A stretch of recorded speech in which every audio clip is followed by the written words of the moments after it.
रात का सन्नाटा था। चारों ओर घना अंधेरा फैला हुआ था। रमेश अपने गांव के पास के जंगल से होकर घर लौट रहा था।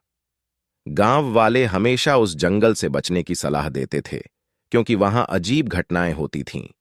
लेकिन उस रात समय की कमी के कारण रमेश ने जंगल का रास्ता पकड़ लिया। जैसे जैसे वह आगे बढ़ा, उसे किसी के चलने की आहट सुनाई दी। उसने पीछे मुड़कर देखा, लेकिन कोई नहीं था। उसकी चाल तेज हो गई, लेकिन आहट भी उसके साथ साथ बढ़ती गई। अब उसका दिल तेजी से धड़कने लगा। अचानक पेड़ों के बीच से एक सफेद साया निकलकर उसके सामने आ गया। उसकी आंखें गहरी लाल और चेहरा विकृत था। रमेश का शरीर कांपने लगा और उसके पैर जैसे जमीन से चिपक गए। वह साया धीरे धीरे रमेश की ओर बढ़ने लगा।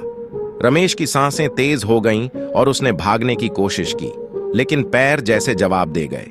साया ने अपने लंबे नाखूनों से उसकी गर्दन की ओर इशारा किया और अचानक रमेश चीखता हुआ बेहोश हो। अगली सुबह गांव वाले उसे जंगल के किनारे बेहोश पाए।